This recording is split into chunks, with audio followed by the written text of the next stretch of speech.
Добар ден, почитувани, добре дојдовте во уште една нова Телма амбуланта. Петочното издание го реализираме во соработка со клиничката болница Жан Митрев. Денеска ќе зборуваме за респираторната физиотерапија, која е мощна и важна во лекувањето кај пациентите со белодробни заболувања.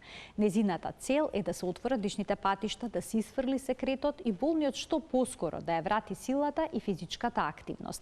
Кај кои респираторни болести се препорачува белодробна, односно градна физиотерапија, ќе ни објасни денешниот гостин, кој што е во студиото на Телма, а тоа е Блажа Арсов, дипломиран физиотерапевт во Жан Митрев клиник. По блокот реклами следува разговорот на денешната тема и мощни корисни информации за сите оние кои што имаат некаков проблем со белите дробови.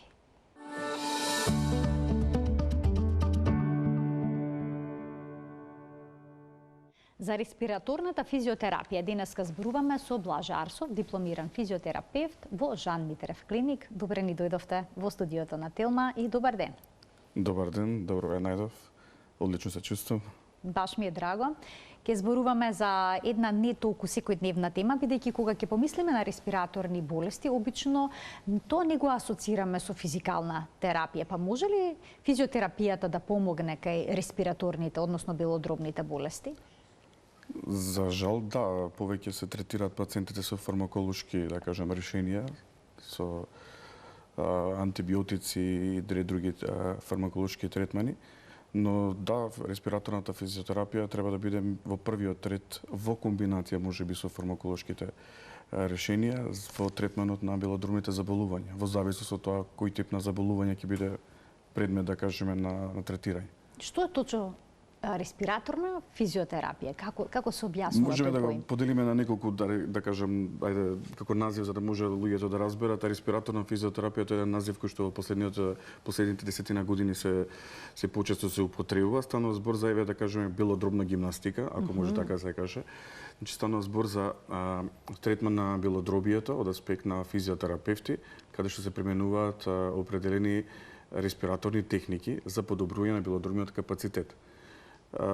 Се почесто и веќе во последните неколку години се шири таа целата опција на можност на третирање на пациентите со додавање на дополнителни техники, но мора да кажеме дека тоа не е нешто ново. Тоа може само нешто заборавено.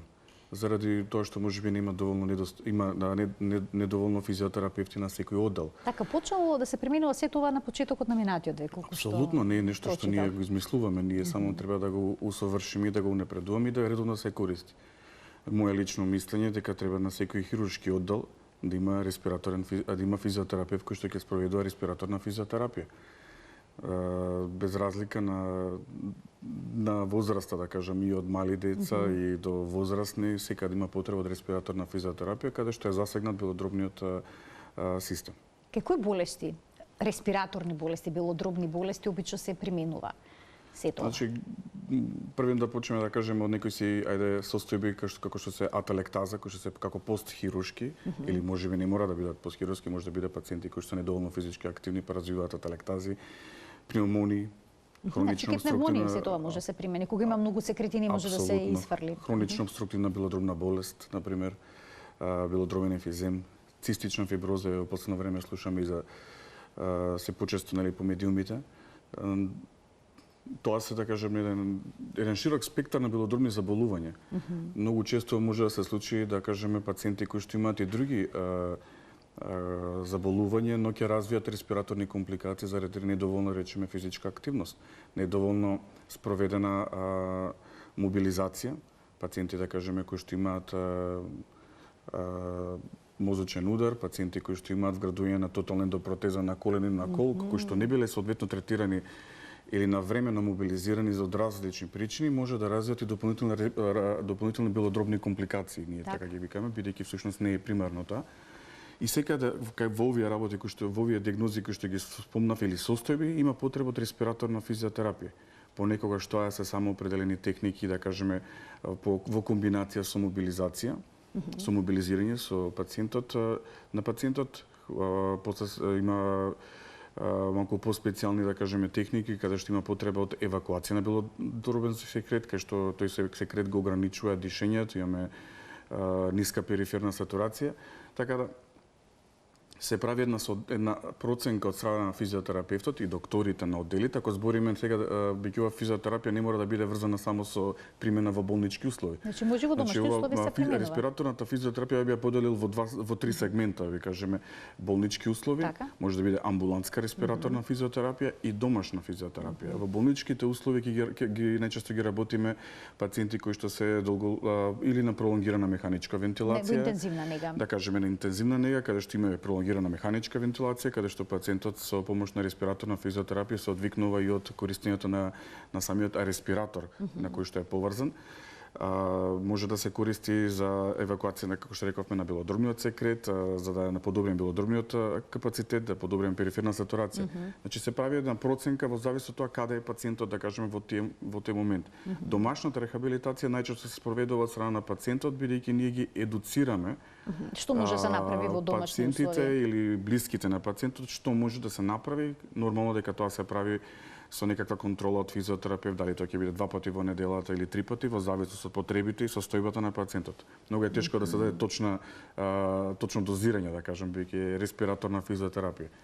Тука стана збор за дишење, а дишењето кога е засегнато секогаш се брза. Така да има поразличен пристап. Амбулантската физиотерапија, тоа најчесто биле пациенти кои што имале респираторни компликации, да речеме постхируршки третман евентуално, или пациенти кои што имаат хронична обструктивна белодробна болест, рековме астма или белодробен емфизем кои што го загрозуваат дишењето, тогаш тие може да, доколку се возможно да доаѓаат во амбуланта, може да бидат третирани таму по истиот принцип и техники кои што се евентуално се третираат пациентите и во болничките сместувања, во болничко сместување, во зависност од потребата, моменталната потреба на пациентот. Збориме на моменталната состојба на пациентот. Кога треба да се започне веднаш, штом ќе се јават проблемите, да речеме некој има проблем со дишењето, се разболел, има многу секрет. Тоа треба да го одлучат докторите. Доколку станува збор за интензивна нега, оддел на интензивна нега, тоа е работа на анестезиолозите, интернистите кои што ги обслужуваат тие пациенти. Значи зависно од комплексноста, всушност на состојбата. Зависи од комплексната потребата, не секој пат како да кажам, се може да се истретира со некоја таблета или со инфузија. По некој пат е потребно механичко дејство за изфрлување, например, на белодробниот секрет. Можеме да го поттикнеме со некоја фармаколошка терапија искашлувањето, но на крајот можеме многу побрзо и поефикасно тоа да го сработиме, можеби и во некои си 20-30 минути или 1 час, во зависност од она што се работи. Ајде да проговориме за положбата на телото и изфрлањето на секретот. Тука ќе можеме да погледнеме и одредени инсерти за сето тоа да биде појасно. Значи, одредена положба во која што лежи пациентот на креветот може да придонесе да се изфрли секретот. Која положба би била најдобра?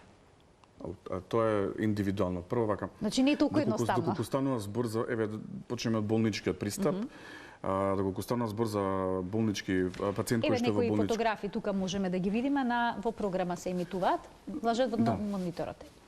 Така? Да, значи вака, доколку станува, се зависи од она каков е типот на пациентот и што се работело со него. Ако пациент на интензивна нега кој што бил хируршки третиран, дали е тоа кардиохирургија, абдоминална хирургија, тогаш имаме и мали ограничувања врз основа на тоа што би можеле ние да спроведеме. Доколку стана збор за абдоминална хирургија, мораме пациентот претходно да го истретираме, да поставиме соодветен абдоминален појас, за да не дозволиме да има премногу ширење на абдоминалната мускулатура, каде што евентуално бил спроведен хируршкиот зафат, да може тој притисок да биде соодветно совладан, бидејќи не треба при евентуално искашлување да направиме дополнително отварање на рез. Што значи дека тој пациент во зависност од она каде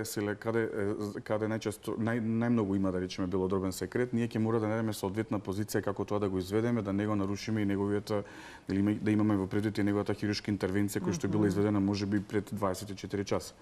Така да на различни позиции различно се дренира. Затоа се вика овој всушност дел, се вика и посторална дренажа. Овие фотографии кои што дадат се дел од, да кажам, од посторалната дренажа и во секој сегмент јас би го поделил за луѓето може полесно да разберат, да речеме, горни, медиални и базални делови од белите дробови.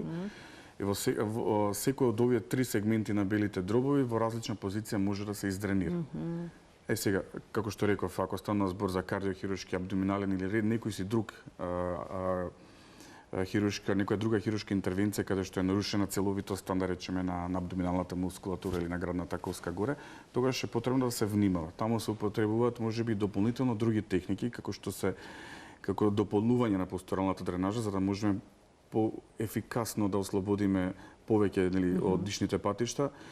Можеме да комбинираме инхалациона терапија, перкусиона и вибро, со цел тоа тој секрет, доколку е многу леплив, да кажеме, да може полесно да се раздвижи низ белите дробови, низ дишните патишти, да дојдат до можност на евакуација или на искашлување. Исфрлање. Да. Кому препорачувате ваква позиција со перничка под нозата или пак под стомакот? Овој тип на позиции може да бидат кај пациенти кои што се, да речеме, во амбулантски услови би ги третирале, може да бидат пациенти кои што имаат и хронична обструктивна белодробна болест, евентуално астма. Мора да се знае дека еве горнава слика, значи постериорниот долниот дел од белите дробови каде што може да се издренира. Во оваа позиција, како добро се забележува, креветот е накосен всушност, накосен е, така? за да може пациентот полесно да, така се изразуваме ние, да издренира или да го исфрли секретот кој што му е во градите, доколку стана збор за леплив секрет.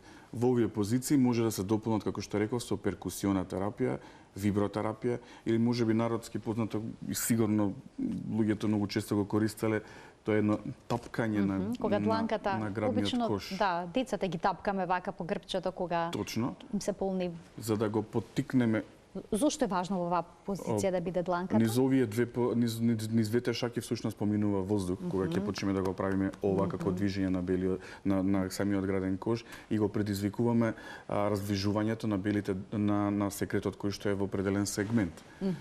Да речеме, ова апикал сегмент што е горниот дел од белодробието, најчесто кај пациенти кои што имаат хронична обструктивна белодробна болест, бидејќи во таа позиција, кога се понапред, да кажеме, со телото, е многу полесна размената на гасовите и многу полесно ми е нивното дишење.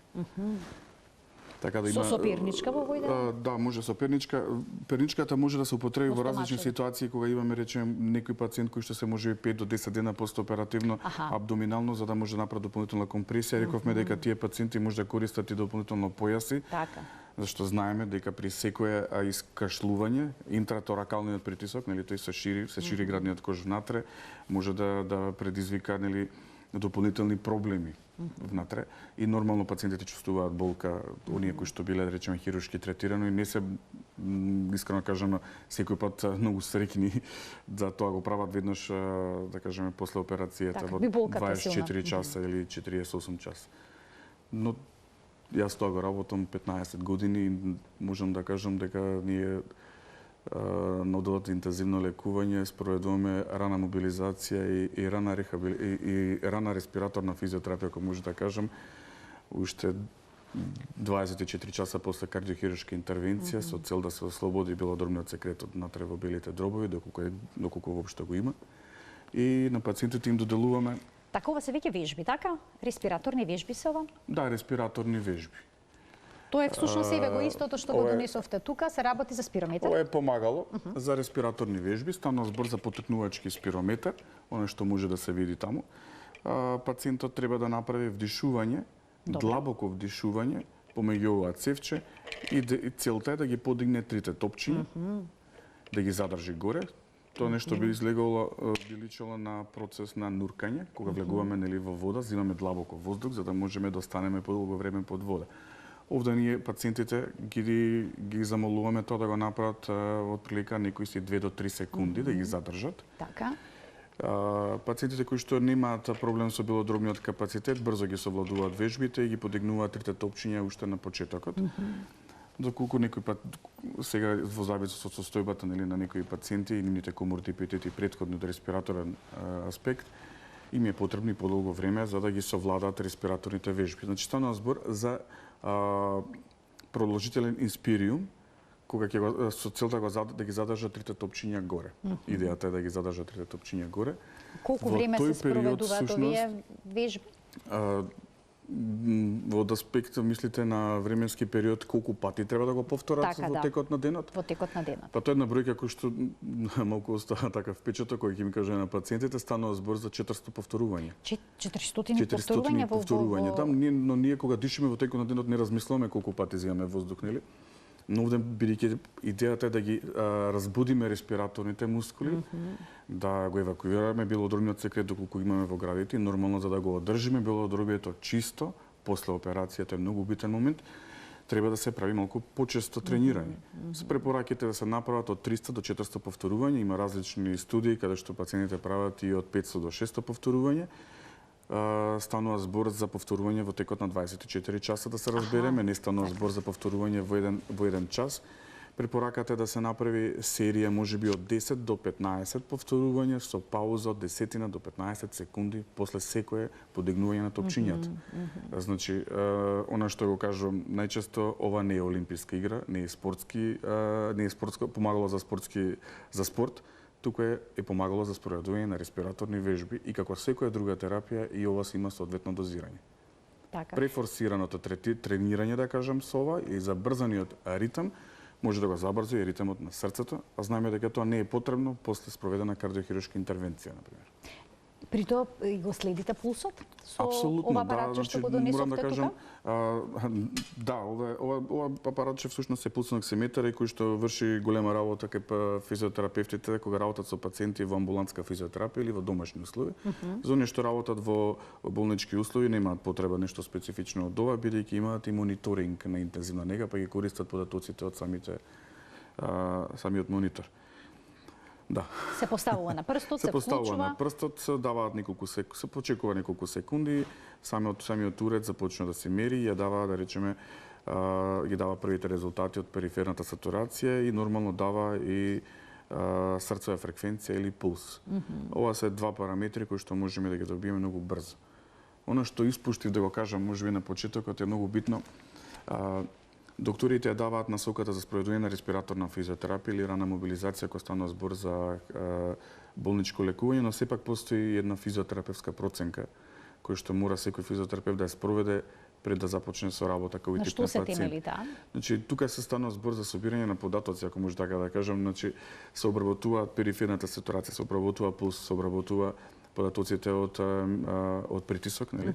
Од тензија на моментално ако стана збор за болнички услови се проверуваат линиите кои што ги има пациентот и кои медикаменти ги прима, дреновите кои што ги има и се прави план всушност како ќе биде спроведена респираторната физиотерапија. Се гледат кои се да кажам мерки, кои се факторите кои што ограничуваат и кои се фактори кои што можеме да си дозволиме повеќе да извадиме од пациентот и побрзо да му помогнеме. Така таа една проценка која што е била во, да кажам, во делот за интензивна нега. Со помош на оваа респираторна физиотерапија се намалува ли престојот во интензивната нега или пак воопшто болничките денови? Во комбинација со раната мобилизација и респираторната физиотерапија, тоа е најдоброто решение, ако може така да кажам, за намален престој на интензивна нега. Колку порано пациентите се мобилизираат, колку порано, да кажеме, се спроведе респираторна физиотерапија, толку побрзо ќе ја напуштат интензивната нега, доколку нема други коморбидитети. Споменавте веќе неколку пати мобилизација. Што подразбира така пациенти? Раната мобилизација, ако збориме сега во контекст на интензивното лекување, станува збор за рана мобилизација која ќе биде спроведена во 24 часа веднаш после оперативниот зафат. Доколку дозволува моменталната состојба на пациентот, неговиот здравствен статус во моментот после хируршкиот третман, веднаш се препорачува тој истиот веќе да биде мобилизиран. И тој е од корист, бидејќи дел од респираторната физиотерапија да бара определени позиции, така да раната мобилизација всушност го поттикнува тој процес на побрза евакуација на белодробен секрет. Ќе ги вклучиме гледачите, Блаже, од овој момент. Почитувани, ќе имате можност и вие да поставите прашања во денешната Телма амбуланта на телефонскиот број кој што ќе биде објавен на екранот. темата ни е респираторна физиотерапија, односно физиотерапија која што се применува кај пациенти кои што имаат белодробни заболувања. Веќе нашиот гостин појасни во какви услови најчесто таа се спроведува. Блаже Арсов ќе даде одговор на сите ваши дилеми, а секако и на бројните наши прашања. Значи, од овој момент емисијата е контактна. Повелете, јавете се доколку имате некакво прашање. Што опфаќа вибротерапијата? Вие неколку пати споминавте вибротерапија, или пак еве можеме да ги искоментираме ако сакате најнапред овие вежби, бидејќи ова спаѓа во контекст на респираторна физиотерапија. Ова се вежби кај пациент кој што идејата е овде да се подобри белодробниот капацитет, да се развижат и горните екстремитети и да имаме предвид дека всушност респираторната мускулатура е дел од целиот и рамен појас. Потребно да бидат раздвижени и самите раце за да се отвори дополнително простор за поголема вентилација на градниот кош. Во контекст на вибротерапијата, онако што го спомнав, дека постуралната дренажа сама по себе значи да се пациентот да се постави во определена неговото тело да биде поставено во определена позиција за да можеме да направиме соодветна дренажа, нели, соодветно евакуирање на секретот, а самата таа постурална дренажа, освен позиционирањето нели во кревет, треба да биде подпомогната со помош на мануелни техники. Едната рековме перкусионата или тапкањето на градниот кош, а другата е помош на апарат кој што е вибротерапија, кој што со помош на вибрациите го раздвижуваме секретот во белите. Се поставува на градниот кош? Тоа е апарат кој што може да биде и мобилен, се поставува на градниот кош. Најчесто се поставува, например, ако е во оваа позиција, се поставува на задниот дел од торакалниот дел, нали, на грбот. Се прават вибрации во период од некои од 5 до 7 минути и во зависност од позицијата на пациентот може да се употреби дополнително инхалациона терапија која што ќе го испровоцира тој процес на искашлување. А што содржи обично таа инхалациона терапија? Инхалацијата може да биде во зависност од она што го има препишано докторот како терапија за да биде применета. Значи тоа е аеросолна инхалација, сакам да кажам, кој што оди со помош на воздух и ги распрснува евентуално лекот кој што ќе биде ставен внатре или можеби само еден некој си солен раствор како што е физиолошкиот раствор со цел да го одлепи, да го навлажни белодробието и да го одлепи залепениот секрет на зидот на дишните патишта за да може полесно да биде искашлан. Така да ова е таа една комбинација од техники како што зборувавме, повеќе техники во зависност од потребите. Ако почувствуваме дека пациентот не може да го искашла секретот само со постуралната дренажа, само со позиционирањето или со тапкањето, тогаш можеме да дополниме и со некој медикамент за да го олесниме дишењето. Таа комбинација на медикаментот е нормално нешто кој што ќе го препише самиот доктор доколку има потреба. Постојат и дополнителни други уреди кои што во последните неколку години беа употребувани најчесто од пациентите со цистична фиброза. Тоа станува збор за елици кои што исто така предизвикува вибрација на белодробието од аспект на тоа да може нормално да се полесно да биде извлечен или искашлан тој секрет кој што би. Така да постојат неколку моменти како тоа може да им се помогне на пациентите. Имаме гледач кој што ќе го вклучиме во програма. Добар ден за него. Добар ден за гледачот. Добар ден. Мислам дека се исклучил. Добро, има можност да се јави во текот на емисијата понатаму. А дали кислородната терапија исто така е дел од респираторната физиотерапија? Во кој случај има потреба од неа? Кислородната терапија е терапија која што нормално си ја ординира доктор. Нашата работа како физиотерапевти е пациентите да ги одвикнуваме од користењето на непотребно количество на кислород.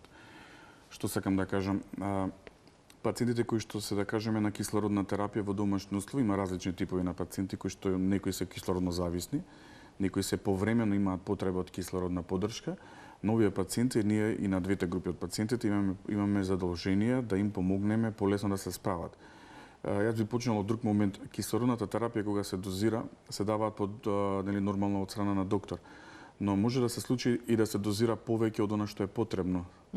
Значи потребно е да се направи претходно на што го спомнавме, постурална дренажа, доколку постои потреба од евакуација на секрет, примена на други респираторни техники како што е вибро, евентуално перкусиона терапија, позиционирање, мобилизација, искашлување, евакуирање на секрет и врз основа на на последно добиените информации што ќе го нели од она што ќе го спроведеме, ќе знаеме всушност и дали кислородната поддршка е потребна. Понекогаш и пациенти кои што се на 5 литра после соодветен третман, ако постигнат до задоволителна сатурација, може да бидат префалени на 2 литра.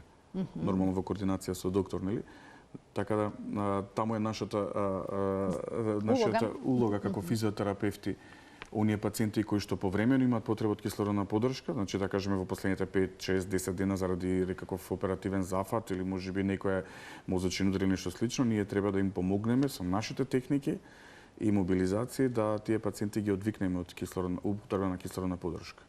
Истото и со другите кои што се кислородно зависни, само што во тие случаи кај тие пациенти им помагаме да го намалиме, да ја намалиме исто кислородната поддршка.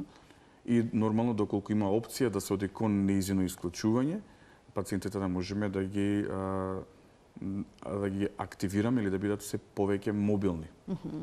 Подвижни. Да, се повеќе подвижни. Идејата бидејќи знаете кислородната поддршка има ограничувачки фактор, ако е во домашни услови тоа станува збор за концентратори кои што генерираат нели кислород.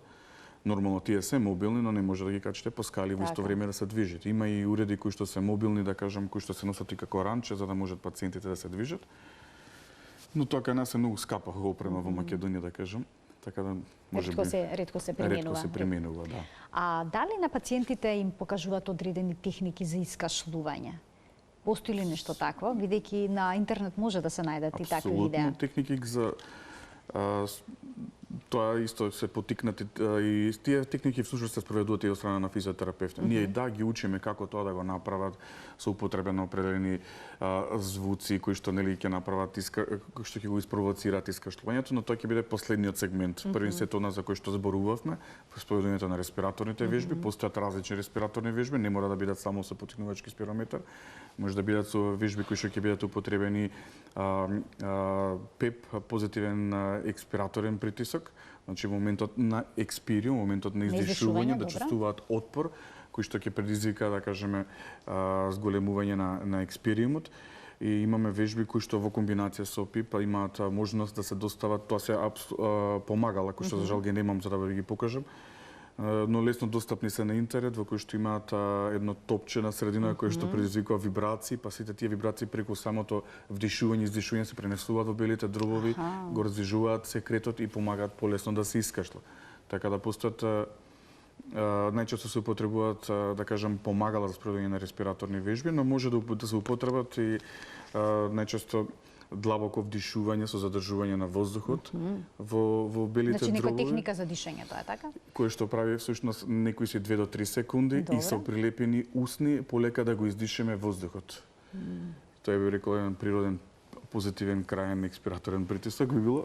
Овие се добри совети со оглед на зимскиот период кога има многу респираторни вирусни инфекции кои што се проследени со кашлици, со секрет. Па јас би им препорачувам да на пациентите кои што имаат, да кажеме, во некоја ваква фаза кои што имаат некои респираторни компликации, кои што имаат потреба да искашлување, да си спроведуваат респираторна терапија, значи да си прават вежби, да ако имаат можност да се консултираат со некој терапевт, да им направи можеби постурална дренажа, да им даде совет, да речеме во која позиција можеби да лежат, да се направи за сето тоа полесно да се искашла. Не се мора да биде третирано со антибиотици.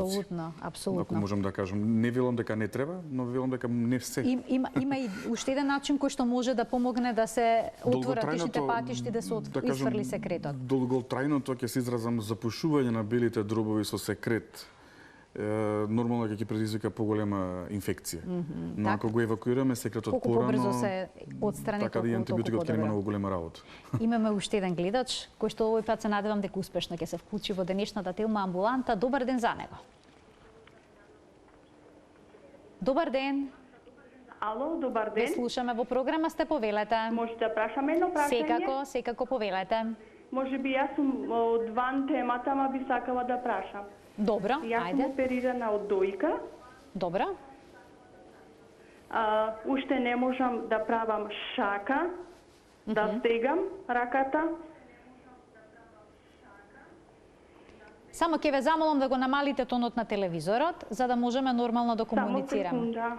Така, значи оперирана сте од дојка, се уште не можете да функционирате со дланката како што треба, не можете да ја Во тупаница да стиснете, Па би сакала претпоставувам, нешто така? со ове 9 година сум оперирана. Цела година е поминато од операцијата, што би можело да се направи. Спроведувате некаква физикална терапија, физиотерапија или не? Па да ти кажам, бев сега бргу, 10 третмани имав, ама Добро. уште ништо. Се уште немате подобрување. Во ред, ви благодарам за вклучувањето во програма, повелете. За жал ќе кажам, во Македонија нема еден унифициран пат за овој тип на пациенти, заради тоа што Фондот за здравство не им ги покрива трошоците за мануелна лимфна дренажа, ако може вака да се изразам. Пациентите за жал и лутаат кај да добијат соодветен третман, може да заглават во некој си козметичко студио каде што некој ќе им прави некаква лимфна дренажа. И затоа се случуваат овакви ситуации како што има до 1 година да се чека за да се уште да нема никакви движења. На пациентката е потребна мануелна лимфна дренажа. Не е во контекст на кој што го зборувам, нели во контекст на прашањето само да бидеме најасна. А јас би ја советувал да не побара нас, ние во нашата болница имаме сертифициран лимфен терапевт кој што може да ја помогне. Нека направи консултација. Треба сертифициран лимфен терапевт да го работи. Видете, ние физиотерапевтите може би знаеме повеќе техники, нели? Но сите ние се специализираме во определени области. Ќе искористам еден збор, не можам да бидам супермен да ги знам сите можни мануелни техники или сите други техники кои што работат во светот. Точно е дека сум физиотерапевт, но секој како и докторите се специализираат во определена област. И таму каде што работат во определената област, тоа го знаат најдобро. Така. Значи, гледачката доби конкретен совет што треба да се преземе за да се подобри ситуацијата. Ние продолжуваме понатаму со респираторната физиотерапија, како изгледа неинвазивната механичка вентилација, но тоа ќе ни го одговорите откако ќе го вклучиме гледачот во програма. Добар ден. Добар ден. Повелете. Добар ден и поздрав до докторот и до вас. Сакав да прашам, видов сега дека се работи за респираторни физиотерапии, меѓутоа, само да го прашам физиотерапеутот, јас сум оперирана од карцином на града и не смеам да речам, имам некои промени на грбот, што треба да идам на физикална терапија, не ми дозволуваат тие електричните физиотерапии. Дали можам да правам физикални терапии, да речеме ме боли рамото, ме боли кичмата и така. Само дали можам да правам физикална терапија? Имате уште некој подпрашање, Блажа? Не, во ред, ви благодарам за вклучувањето во програма. Ќе кажам мој личен став. Значи, за жал, да, точно дека има некои контраиндикации кои што не треба да бидат третирани во контекст на оваа дијагноза која што ја кажа пациентката. Но за жал овие пациенти не треба да бидат оставени сами на себе. Тоа не значи дека не може да се примени електротерапија, дека не може да се примени ништо друго. Сега рековме зависност од она дали карциномот кој што го спомна е активен и дали се уште има некаков проблем од тој аспект, дали тоа е претпоставам дека може да се докаже, нели? Но не треба овие пациенти да бидат пуштени сами на себе, треба да добијат помош. А изгоре на тоа во светот се менуваат правилата за третман на овие пациенти. Старите протоколи беше дека овие пациенти не се сами по себе заради тоа што имаат карцином, дека имаат се контраиндицирани за физикална терапија. Како што реков, ќе потврдам, ова е мој личен став, да не бидам погрешно разбран од другите.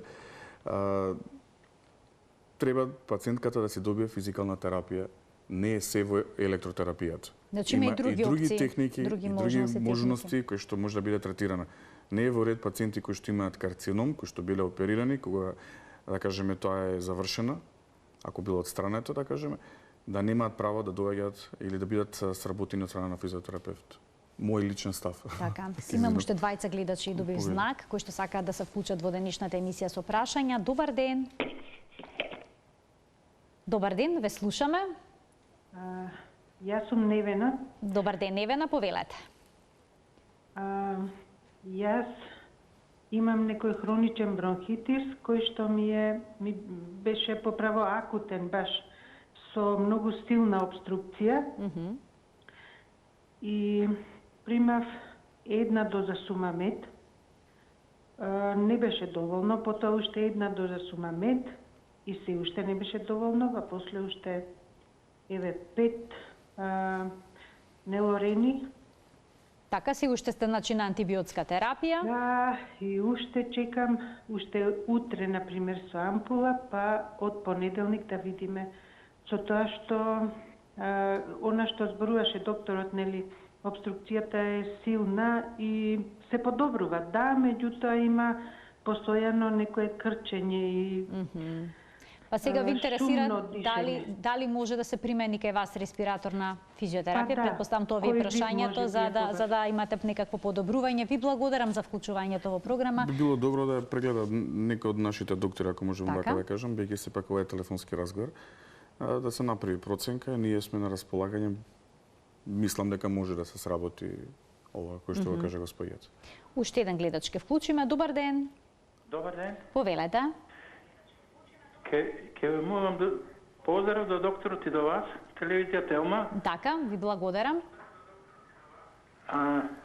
Болки имам во рамото десно, плешката. Имам пред едно 2-3 недели така ми се појавија, сега се намалија, ама ми преде, као да ми преде во колкот. Што да правам? Не знам. Значи Е, имате... толку.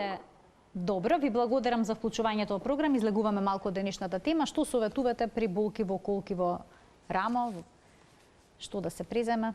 Па да направи преглед ортопедски првично. Значи најнапред секогаш преглед, Па да, а потоа врз основа на дијагнозата. да можеме да Третман. продолжиме понатаму. Сега ова рамото болка во рамото па се префрлила болка во колко, тоа е сепак треба некој да го прегледа. Така. Да појасним, јас сум физиотерапевт. Не сум доктор, да не бидам погрешно разбор. Продолжуваме понатаму за неинвазивната механичка вентилација во рамките на респираторната физиотерапија. Кому се препорачува? Вака, неинвазивна механичка вентилација, да разделиме тоа стана збор за механичка вентилација со помош на маска на лицето, кој што може да биде назална или ороназална, или total face, или целосното лице. Зошто се вика неинвазивно, бидејќи не се поставува нели црево директно во дишните патишта за да може да се спроведува таа вентилација. Туку се користат овие надворешни маски на лицето за да се спроведе истиот тип на вентилација. Најчесто она што ние го користиме е интермитентен CPAP, или тоа биќе кратенка од англиски. Интермитентен бидејќи третманот се спроведува неколку пати во текот на денот во време трајање од 15 до 30 минути. А CPAP е всушност Continuing Positive Air Pressure или континуиран позитивен воздушен притисок кој што го добиваме од страна на самиот апарат. Имаше во едно од видеата на крајот каде што господјата е третирана со таква маска на лицето, се местат параметрите, нормално таа терапија е ординирана од доктор и се спроведува во периодот додека има потреба од страна на пациентот. Кои се најчестите примени на оваа терапија е исто како што кажав и на почетокот. Тоа може да бидат најчесто заради ателектазите, бидејќи брзото примена на овој тип на терапија брзо го ослободува белодробието. Всушност ателектазите се слепување на белодробието. Во зависност сега да кажеме ако тоа е од аспект на кардиохируршки пациент, тој има формирано некакви ателектази, слепување на белите дробови кои што треба да бидат одлепени. Така можам вака да ме разберат луѓето и со помош на сите овие претходни техники кои што ги спомнавме, позиционирање, вибротерапија, перкусија, инхалација, постернална дренажа, дополнително на овие техники се дополнува и апаратнава, да речеме, техника во која што се спроведуваат респираторни вежби со помош на апаратот. Овде пациентот си диша сам, се зададени вредности на соодветен позитивен крајен експираторен притисок, кој што се во физиолошкиот доме, и пациентот се насочува кон спроведување на длабок инспириум и продолжителен експириум, значи длабоко вдишување и бавно полека издишување. Во моментот на издишување преку устата или преку носот, во зависност како е поставена маската, пациентот чувствува отпор од страната на апаратот и во тој контекст тука е всушност дејството на самиот апарат, бидејќи во тој момент белите дробови, дишните патишта во белите дробови, базалните, каде што била развиена ателектазата, останува продолжително отворена. И всушност тогаш веќе доаѓа до нова циркулација на кислород внатре. А има ли состојби кои што не се препорачува респираторна физиотерапија? Значи имаме пациенти... Има ли пациенти кои што не сме да се спроведе? Апсолутно не се сите за пациенти, значи затоа ги одбравме, затоа збориме за оваа група на пациенти или болести или заболувања ХОП, белодробен емфизем, и може да се употреби кај белодробен едема, телектази и така натаму. Има пациенти кои што имаат контраиндикација од овој тип на спроведување, например интермитентен СИПАП, не можеме да го спроведиме кај пациенти кои што имаат недрениран пневмоторакс, например. Пациенти кои што психолошки не можат да го издржат моментот дека ќе имаат маска на лицето поставена. Така да има индикации. И психолошкиот момент може да биде пречка. Апсолутно. Ако пациентот не може да се координира или да соработува за време на спроведувањето на третманот, тоа е една од контраиндикациите. Нема ништо со сила, не се форсира, туку се спроведува она што може. Тоа е комбинација од повеќе техники. Во такви ситуации се спроведува техниките кои што се достапни или дозволени во тој момент да се спроведат. Дали пациентите со хронична обструктивна болест или пак со астма, цистична фиброза се запознаени со респираторната физиотерапија, бараат ли помош и на ваков начин? Јас би рекол, можеби дали се запознаени докторите дека треба да се применува респираторна физиотерапија, јас би дал во таа насока. Пациентите треба да добијат информација од страна на докторите. Не би сакам погрешно да бидам разбран, но нешто што се третира во светот, нешто што е најнормално, не треба кај нас да биде сватено дека е нешто ново. За жал, како што спомнавте минатиот пат, ова е нешто што е уште спроведено пред еден век. Не е нешто што ние сега го измислуваме, ние само треба да го унапредуваме. За жал во Македонија не секаде има достапно респираторни физиотерапевти, ако може вака да се крстиме ние. Тоа се има и физиотерапевти кои што имаат поминато едукација. Знаете дека јас сум председател на Македонското физиотерапевско здружение, ние имаме спроведам неколку работилници за респираторна физиотерапија, сме едуцирале физиотерапевти кои што знаат да спроведуваат и респираторна физиотерапија. Сме правеле различни кампањи, сме работели со Здружение за цистична фиброза 2018 година. Но за жал, како да кажам, докторите можеби не го препознаваат комплетно тоа. Јас сум среќен што работам во таква институција, во Жан Митрев клиника, каде што нашата потреба е препознаена. И ние функционираме како одел 23 години веќе. Така. Јас 15 години го спроведувам ова. Имате огромно искуство во оваа област, токму и затоа ја отворивме, бидејќи треба да се слушне оваа информација дека постои начин да се подобри здравјето на лицата со хронични респираторни болести на ваков начин. Имаме гледач, да го вклучиме во програма. Добар ден. Добар ден. Добар ден. Повелете, во програма сте. Благодарам. Кој е вашето прашање? Поздрав за докторот. Само да нагласам дека денешниот гостин е физиотерапевт, не е доктор. Повелете. Токму за него се однесува прашањето. Повелете.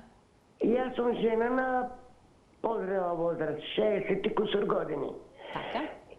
Имам дисков хернија, имам многу проблеми и сакав како физиотерапевт. Дали е препорачана масажа на тие болести? Аха, значи масажа кај проблеми со ребетот. Ја одев на физиотерапија, значи со струја, со ова, со она. Никој не ми препорача масаж. Така, дали е потребно масажа во ваков случај или не, ова е едно убаво прашање. Ви благодарам за вклучувањето во програма. Потребна ли е масажа кај вакви состојби? Ја би рекол можеби мануелен третман. Што е разликата помеѓу масажа и мануелен третман? Па кај нас во Македонија, како да кажам, зборот физиотерапија се врзува со масери така, и масажа, но би го рекол еве мануелен третман. Не секој пат е потребно. Значи третман со рацете, така? Третман со рацете да се направи можеби некоја процедура, но сепак ова е телефонски повик, ја не можам да одговорам на прашање дали е потребно да се прави. Нека дојде во нашата институција, ќе ја прегледаат нашите доктори и врз основа на нашите испитувања ние ќе дадеме терапија која што најмногу би одговарала на нејзината состојба. Да. Јас ви благодарам многу за вашето денешно гостување во Телма амбуланта и што отворивме една ваква тема која што досега не сме обработиле, нови информации за една не така нова техника во физиотерапијата. Јас сум ви благодарен што имате интерес да ги слушате и овие работи, да кажам, респираторна физиотерапија не е многу често спроведувана, но е потребна. Не е можеби како што се зборува дали за масажи или нешто слично, но ова е нешто можеби кој што треба да го знаат исто така нашите граѓани. Така мощна корисна информација, ви благодарам уште еднаш за вашето гостување. Почитувани Блаже Арсов, дипломиран физиотерапевт во Жан Митрев клиник, беше денешниот гостин во Телма амбуланта. Ви благодарам и за денешното внимание со кое што ме следевте. Гледајте не секој работен ден во 12:50 на телевизија Тилма, кога заедно учиме за нашето здравје. Имајте пријатен ден.